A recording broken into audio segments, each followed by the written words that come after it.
هذه النشرة برعاية البنك الزراعي السوداني. Hello and welcome. Sudan called on the African Peace and Security Council to reconsider the evaluation of African Union position on Sudan in light of the recent developments and the need for Sudan to return to its natural place and to resume its role in the continental organization. This came through a message sent by Foreign Minister Dr. Ali Yusuf to members of the Council yesterday. The message provided an explanation to the developments of the situation in Sudan since the militias rebellion and the war against the state. The message indicated that the armed forces and the joint force succeeded to extending their control over the city. Foreign Minister Dr. Ali Yusuf Al-Sharif is set to arrive in Tehran tomorrow on an official visit, during which he will meet with his Iranian counterpart Saeed Abbas Araqji and other Iranian officials. According to Sudan's ambassador to Iran, Abdul Aziz Hassan Saleh Al-Sharif will brief Iranian officials on the latest developments in Sudan and will discuss strengthening bilateral relations. During the visit, the two ministers are expected to sign a memorandum of understanding to establish a political conciliation committee. Therefore, Region Governor Manni Arko Minnawi has sharply criticized the meeting held in Addis Ababa on Sudan. In a statement on his Facebook page, Manni condemned the African Union for organizing a meeting to discuss humanitarian issues in Sudan with parties he holds responsible for the crisis.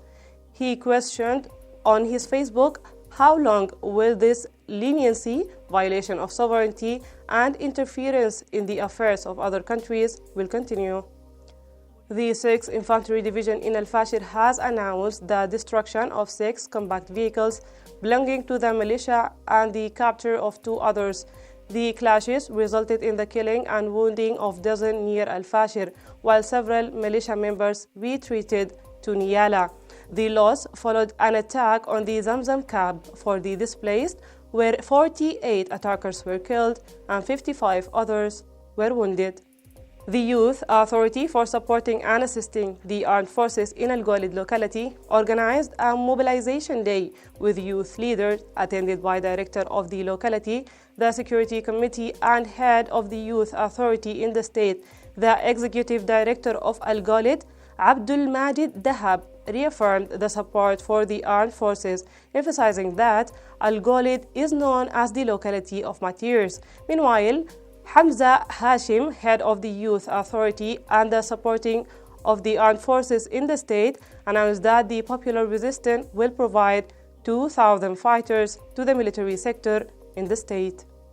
Military sources announced that the armed forces have been fighting battles with the rebels around the Republican Place since yesterday and confirmed that the army is close to taking full control of the place after the spread out of the surrounding areas and the liberation of Al Zaytuna Hospital and Coliseum Cinema from the side of Al Qasr Street. This was your today's news by Sniper TV. Thank you for watching. Goodbye. هذه النشرة برعاية البنك الزراعي السوداني.